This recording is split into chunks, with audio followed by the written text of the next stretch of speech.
Hey, so before we get started, the links are going to be down in the description to the original channel and videos, so go and make sure that you check them out. So the Mordian Iron Guard. Only thing I know about these guys, they're extremely well disciplined, and they're BFFs, kind of with the Krieg. Sort of, kind of, from what I heard. So let's get right into the video. Greetings and salutations, friends, and welcome back to yet more Warhammer 40k lore. Today we are going to be talking about another Imperial Guard regiment, namely the Mordian Iron Guard. A rather infamous regiment who has a snazzy style of dress. The Iron Guard hail from the planet of Mordian, as their name might suggest. A rather unfortunate place to live, but not anywhere close to the worst place you could possibly live in the Imperium. It is a world that is tidally locked with its sun, which means that half of the planet is constantly bathed in lethal radiation and is utterly inimical to human life. While It seems like every planet has radiation to an extent. The other portion is bathed in eternal darkness, and it is on this side that the vast majority of the population lives. Now, there is no specific mention of this in the lore for the Mordian Iron Guard. However, we know of a similar planet, where half of the planet is constantly submerged in darkness and one half constantly bathed in radiation. On that planet, only the wealthy nobility would have what is essentially retreats on the sunny side, where they would have radiation-shielded houses and huts and mini-communities for the ultra-rich, where they could enjoy the sun, as it were.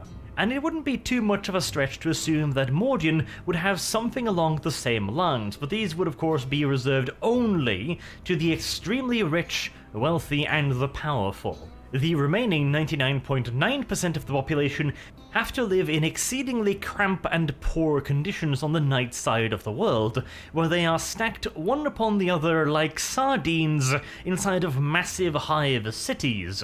And to make matters even worse, Mordian is an exceedingly poor planet. There is... Okay, I was going to say about that, as far as like, if they're never having any sun, they're not getting vitamin D, they're not... Eventually their eyes would... I was thinking that they were just kind of living in darkness, so like their eyes were eventually going to, like possibly go blind, and maybe the hearing might increase a little bit, but he just said hive city, so a lot of it could also be underground, and then it's just... A lot of it, I would assume there's lights, like artificial lights, right? That also brings up a question. If it's consistently light and dark on one side, and it doesn't change, is this really... So this planet isn't rotating, right? Kind of like how the Earth rotates, but it also like goes around the sun. But then again, I'm pretty sure there's a lot of different weird planets out there that I still haven't heard of. Very little in the way of natural resources are located on the planet of Mordian. In all due likelihood, one of its primary exports would probably be energy, seeing as the sunny side of this particular planet would be the perfect spot for hardened solar farms and various radiation-gathering devices. But this is nowhere near enough to make a planet wealthy, and any mineral resources that the planet might once have held have long since been depleted. As such, the planet is now living at the border of extreme poverty, at the point where it might even fall so far as to be considered a non-contributing planet to the Imperium. This is a state that is about as close to death as you get within the Imperium without actually being dead. It would essentially mean that the wider Imperium would cease and desist all aid to the planet. This means that Mordia would have to feed itself. It would have to clothe itself. It would have to produce all of the various resources it needs to live by itself. As practical. So this is the first time I've heard of this type of just thing, or that if it was even possible. So that would mean... Wait, I mean, but would they still be a part of the Imperium than men? It's just that now they have to do a lot more stuff for themselves, and they don't necessarily get as much aid, considering the fact that there's so many planets that I guess they would really focus on the ones that are like really being beneficial, I guess, to the whole, even though that whole is pretty huge. Because so far from listening to the regiments specifically, like for example, I mean, I know it's only been the Krieg, and now it's the Mordian Guard, but it seems to me that they get screwed over quite a bit, or at least like the home planet does, right? You know, Krieg not getting any help because it was just kind of like a planet that really could have just been pretty expendable from what I understood. Practically all trade with the wider Imperium would cease.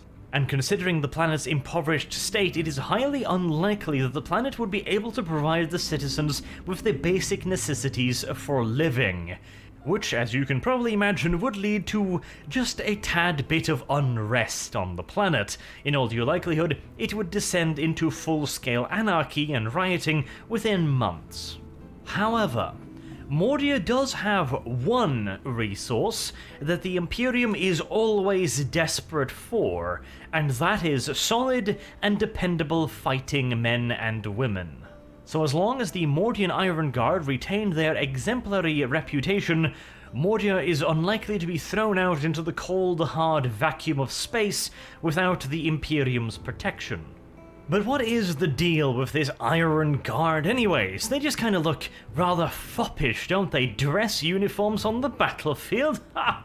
How silly, Willie! And, while yes, that is kinda true, the Iron Guard are slightly different than your average Imperial Guard regiment, and that has mostly to do, again, with their home planet.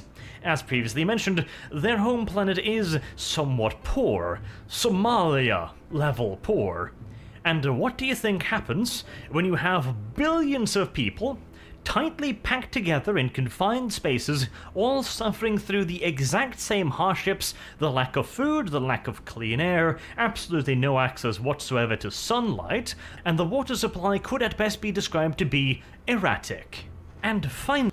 Okay, so considering all that, right, obviously, I don't believe he mentioned diseases, but quite frankly, if you're not at the very top, I guess like we said that there was like a less than 1% or like a 1% something of like those who are actually wealthy, who could probably afford things to maybe help sustain themselves or be somewhat healthy, right, to be like in a fighting body, just a soldier in general, right, like physically.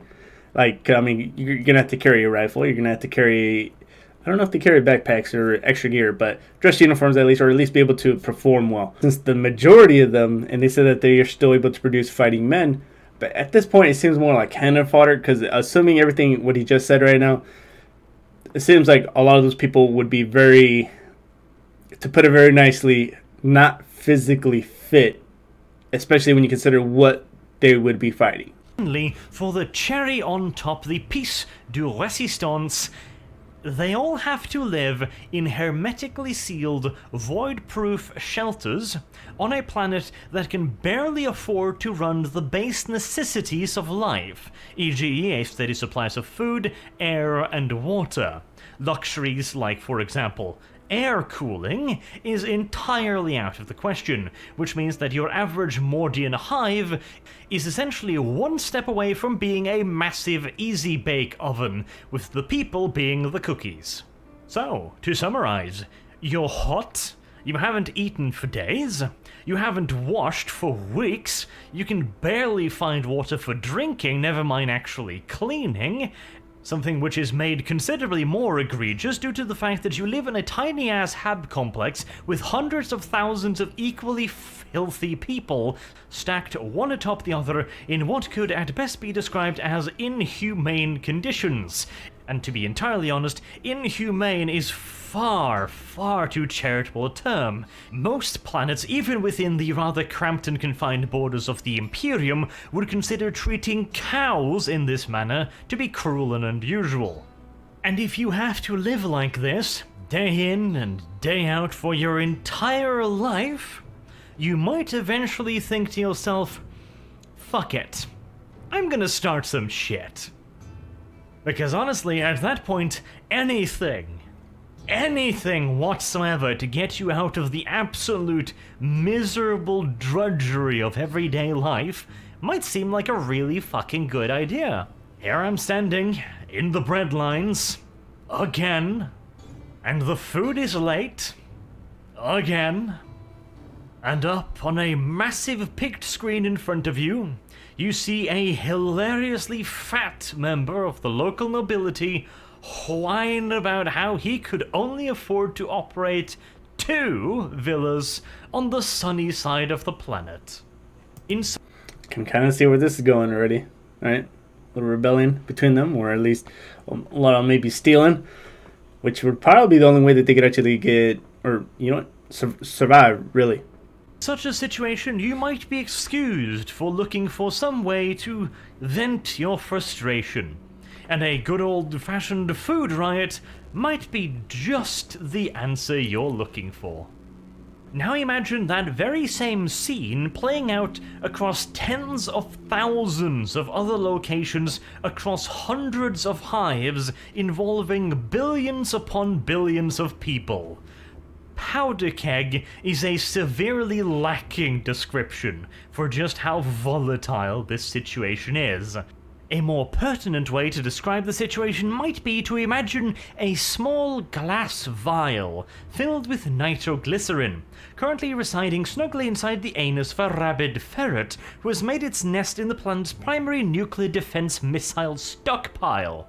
And then imagine a second ferret, equally rabid but slightly larger and bulkier, and ravenously horny. Now imagine aforementioned critter discovering the furry backside of his nitroglycerin-carrying competitor. And with that, you will have a fairly accurate idea of the situation in your average Mordian hive. As you can probably imagine, aforementioned example usually leads to a explosion. And usually that explosion will result in a considerably larger series of explosions. To attempt to halt this rather unfortunate series event, Mordian requires a vast and exceedingly effective police force, and this is where the Mordian I just heard him say the Mordian are going to be coming in. Which I'm assuming they're going to be the police guard, but I was thinking more if it was going to be the was it Adeptus Arbites, the guys who look like Judge Dredd, you know, if you've ever seen that movie. And also just realized that, I mean, if he hasn't said it or not, I'm just going to say it right now, just to say it.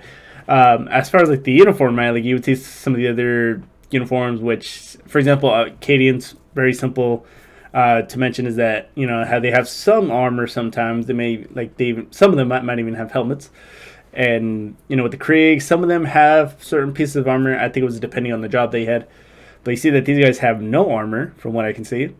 Now, I do remember him saying that they did not have as many resources. I think the only real thing that they were able to provide was going to be manpower and an energy source.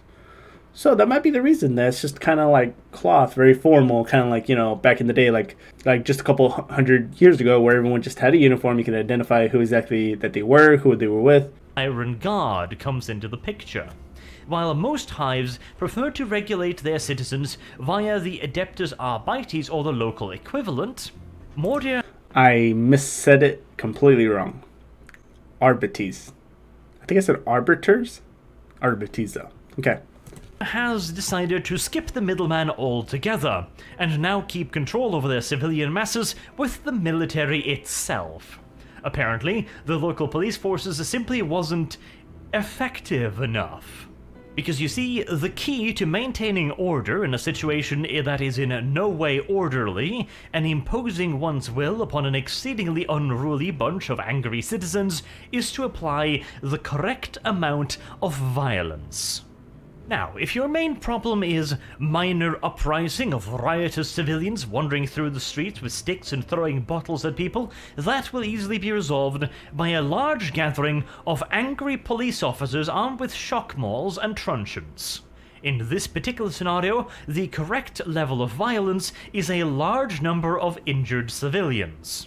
The key phrase there being, injured civilians. You want them to live and tell their friends of the ass-beating they received the last time they decided to step out of line. However, you do not form a firing line of shotgun-wielding arbites and simply start target practice on their little civilian asses, because that will not go over particularly well with the other civilians. If you merely just beat the shit out of them, they will understand. They stepped out of line and therefore invited the beating. If you start just simply executing them, people might start thinking that that seems a little bit extreme, and might even get it inside their tiny little civilian minds to protest the excessive use of force. And now, you're going to have to use even more violence to correct the latest batch of individualist bastards. However, On the flip side of that very same coin, if you do not apply enough blunt force trauma to the civilian population, they might get it within their tiny little civilian minds to think, that last batch of rioters got off relatively easily. Perhaps I too should try my hand at rioting next time. On Mordia, the authorities have tried various levels of stick to keep the civilian population in line. However, it has swiftly become apparent that the only way to keep the civilians relatively quiescent is to simply shoot the motherfuckers, because it turns out to be a relatively universal truth that a dead civilian is a thoroughly pacified civilian. And whilst in other hive cities the resulting protest after having gunned down a bunch of unarmed civilians might prove problematic, the Iron Guard will simply apply the exact same solution they used to solve the first problem. Okay, so also two things. First, it was kind of going into my mind that considering that life there, like in all Warhammer, is pretty shitty, right? But I would assume even if you're, I guess in this case, the Mordian Guard specifically, your life might be a little bit better. I wouldn't know how much more. That also brings me to number 2. It seems like these guys, obviously, you know, as he said, that they take a little bit of a police. It seems to be mostly just the police role and not using the Adeptus Arbites. I'm going to say Arbiters, either way. So since they're the ones kind of doing what they were supposed to do because they weren't as effective as he said, this is really starting to look like they can't really get off planet in terms of like going to fight orcs, rebels, or unless they use Mordian guards to actually help other planets that do have Adeptus Arbiters, right? I mean, I feel like that would make sense because if they are very effective in what they do, which it seems like they are, then I would assume that they would be like the designated guardsmen to be like, I guess, your SWAT team, right? Compared to like your just average day officer. I mean, it kind of seems like it would make sense. And after you have done this enough times, the civilian population will quickly realize that when the boys in blue show up, it's time to fuck off. Now, of course, I agree that this is not the gentlest or most nuanced approach to maintaining law and order I've ever seen, but it is undeniably effective. And the shock and awe value of this rather direct and blunt form of policing is enhanced by the fact that they look kick-ass while doing it. Imagine being out rioting on an evening, throwing one's bread bowl at various other civilian protesters, and trying to tear down the officers responsible for feeding your ass. Now imagine a living phalanx of really, really hard-ass motherfuckers walking in perfect unison with bayonets twinkling in the twilight glow of the lumen globes, and all dressed up in perfectly ordered, spotless uniforms. Now imagine them assuming rank formations and leveling a veritable forest of lasguns in your direction. Trust me when I say that the overwhelming majority of people will rapidly and radically reassess their need to riot in the face of such an overwhelmingly blunt response. And it is this knack for pacification that makes the Iron Guard so very, very valuable to the Imperium's forces. I feel like the worst, like say if I was the writer, right? I feel like the worst thing, or the thing that would freak me out, is you're expecting to see people like in some kind of tactical gear. I mean, you see like riot control today, you know, they always got like the whole police on their back, they're wearing their flag, Kevlar, got the shields, got the batons and everything, and you're thinking like, okay, I expected to see that, right? But you see someone coming out looking like very, I guess, what do you want to say, formal, professional, dress uniform type deal, and they're just kind of going like this at you. It would probably mess with my head a little bit mentally, right? I'd probably be like, hey, I'm done for the day. I'm going home. I don't want any trouble. When they are on the offensive, after the Imperial Guard has conquered a planet, it is of course necessary to ensure that the planet remains conquered. And as it so happens, the local population often has certain issues which are frequently baffling and just downright silly. Like, for example, disagreeing with the Imperial authorities on matters such as the complete and utter cancellation of any and all civil liberties, and general crushing of the population's spirits. And if anybody is wondering, and if you are seeing this part, I've halfway through the first part of the chapters into the Horus Heresy, which I have quite a bit of questions on it already, and I've been just typing it all out, try to make sure I have summaries to be able to reference points to. And because of that, I mean, and the reason why this reminded me of it is because, you know, in the beginning they conquered, spoilers, they conquered another world, and obviously certain parts where, without giving too much away, there's a little bit of unruliness, there's some weird shit going on. I keep hearing Samus, right? And then that's kind of where I ended it off. And then I just completely went back to the beginning, and now I'm rewriting the whole thing in like a summary type format, because I'm like, dude, this shit's getting good, and there's like, what, over 50 books on it already? But that's going to be for another day, and let's go back into this video. But I can definitely see now that these guys, as soon as, kind of how we just said right now, that when they do conquer a planet, that they're probably going to leave them there on the planet to maintain that law and order, right? But even the feistiest of planners will quickly quiet down after being assigned a regiment or two of Iron Guard. The local rabble-rousers will either think better of their heinous plot to overthrow their rightful rulers, or they will rather quickly suffer from an acute case of lasgun burn. But of course, being glorified policemen is not the only thing that the Mordian Iron Guard are pretty goddamn good at.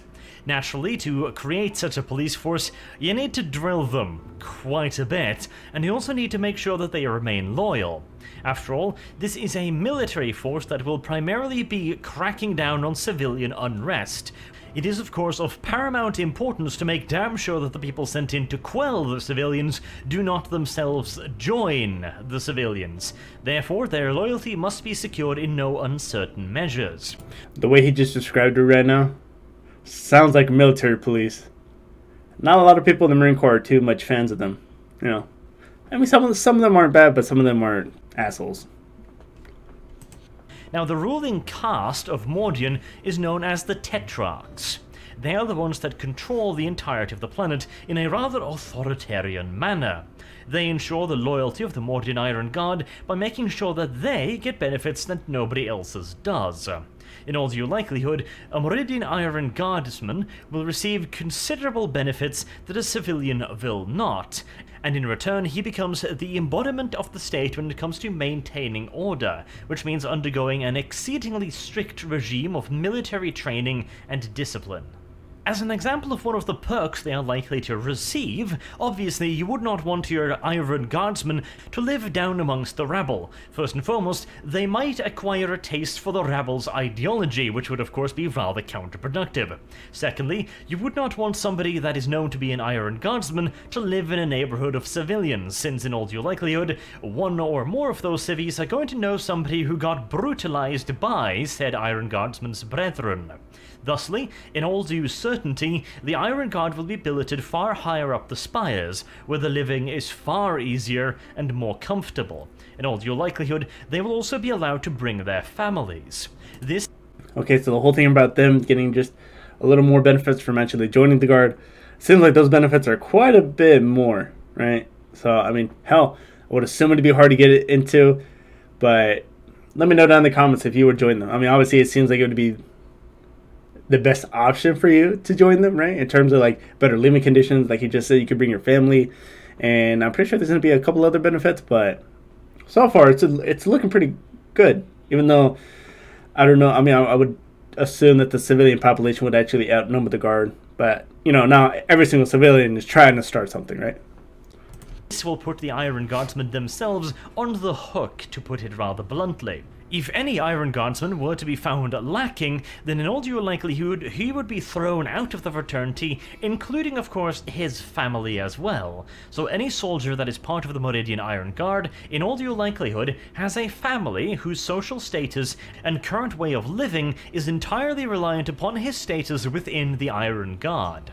And again, if somebody that was known to be in the Iron Guard and or his family would suddenly be expelled from said organization and forced to live amongst the peasants, well, let's just say that their life expectancy is remarkably short, even by 40K standards.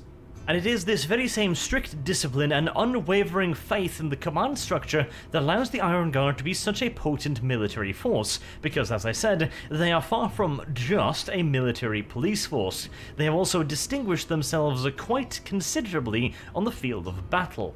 Their single greatest achievement was the defense of their homeworld, Mordian, against an invasion by Chaos Demons and traitor legionnaires.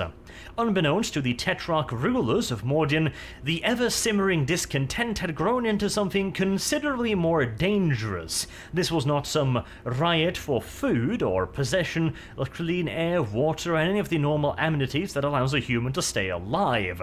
This was something far more sinister. Deep down in the Underhives, a cult of chaos worshippers had slowly but surely began enacting a ritual, and nobody on Mordia managed to discover that this was in fact what was going on before it was way, way too late. In fact, the first thing that the Tetrarchs knew about the unfolding ritual was when the skies of Mordia burst into flames, as a huge jagged rift in reality tore itself into existence above the planet, and began disgorging legions of demons and traitors onto the planet itself. Yeah, I don't remember exactly where Mordia is really in terms of like the actual whole map. I have seen the map like maybe like 2 or 3 times in the past. But is this anywhere close? I was going to say the Eye of Terror, but I know that's where Cadia is at, and because of it was so close that their eyes were actually turned purple or violet or a different color. So I'm assuming it probably wasn't that, but I think there was a couple more other areas, right, that had to deal with like rifts. This would in all due likelihood have been the end of most Imperial planets. When something like this happens, generally speaking, you will be seeing mass desertions occurring in the PDF. People will simply be giving up hope, heading home to defend their families, throwing down their weapons, or even turning to the cause of the great enemy. On Mordia, virtually none of the Iron Guard ever wavered in their dedication to protect their home planet. But of course, the dedication alone is not enough. Fortuitously for the Iron Guard, they also had discipline, training, and virtually every single Iron Guardsman was a veteran.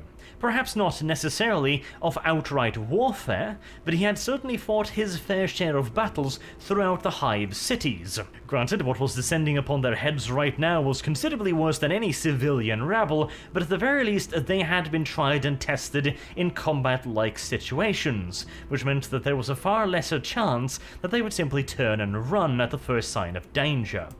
So this is where that tough mentality that really gets me going as far as like motivational or whatever have you. But in any case, I feel like at least say for example if this was the Krieg, right, I feel like the Krieg would very much just charge at the demons, right? But I feel like at least the Mordian Iron Guard would maybe do that, but I feel like they would be a little more tactically sound in how they would approach this. But I do like the fact that just none of them were like, hey, we're gonna stay here just because they're disciplined, being veterans, all that stuff, and then just still managing to hold the line. That's one of those quotes that has always stuck with me. Using this discipline and steadfastness, the Tetrarchs organized the Iron Guard into defensive cells scattered throughout their cities. Due to the rather sudden nature of the attack, no large-scale organized counterattack could be organized. Thusly, the best course of action for the Iron Guard would be to hold up in their fortified barracks and wait for further instructions. And believe you me, when we are talking about barracks, we are talking about virtual fortresses. After all, riots and large-scale civil unrest was not exactly a rare event, and thusly it would be natural for the main gathering points, the barracks and home areas of the Mordian Iron Guard, to be exceedingly heavily fortified, to ensure that no random civilian mob could overrun the main strongpoints of these forces before they could organize into a coherent response. And whilst of course these fortifications would have been designed with civilian resistance in mind, they would still no doubt have access to heavily fortified bunkers and automated weapon systems. They might not be ideally suited for resisting a large-scale conventional military campaign, but they would undoubtedly be formidable enough to give any attacker pause, allowing the Iron Guard to mobilize and organize themselves, and then eventually attempt a breakout. Alright, so let's go ahead and talk about that for a minute. Not a whole lot to say. It definitely did throw a curveball at me as far as making these guys more like the police type role, right? Like I thought that was just mainly Adeptus Arbiters, whatever. But I thought, I mean, I've been trying to find some videos on them as well, and there's a couple here and there that are about like 6-7 minutes a piece. Just kind of see like how, I mean, because you hear about all these battles going on out forward, you hear about Black Templars and all that, and then you don't really hear, I mean, at least I haven't heard too much about like what happens as far as like, I doubt they would have Space Marines just be like, I kind of assume that police officer type role, right? And I thought with the Arbiters, or there wasn't really much story, at least that I can find at this moment, put into them, just because they would be like, hey, they're the ones that would be able to keep control, right?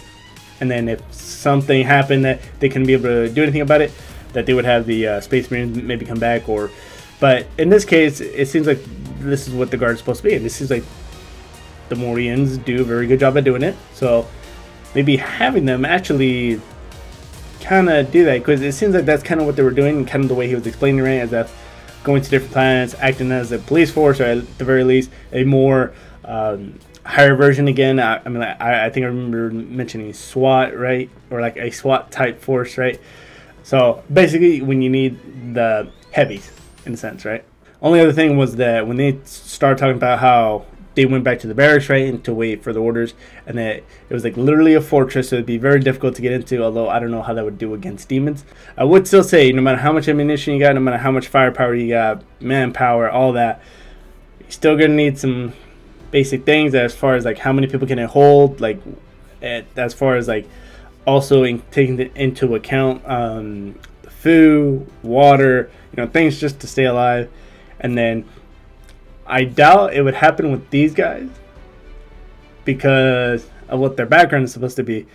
But say for someone in today's world, it would be extremely demoralizing staying in one area just like that kind, and then just knowing like, hey, there's demons. I don't even know if they knew about demons at this point, or even chaos for that matter, because they said that they didn't even find those people who were working with chaos, right? Some kind of cult, if I could remember that correctly. But I'm very curious to see kind of what he goes more about on Siege-wise in the part 2 of this video. But in any case, that's going to go ahead and do it for this video. Don't forget to like, subscribe, really does help me a lot. Hit that dislike button if you didn't like it. Really does help me for the channel. Leave me the little comments to maybe what it was. Really do take the time to try to go through all the comments and usually look at them right before I upload my next video. But until then, I'll see you all on the next one. Bye.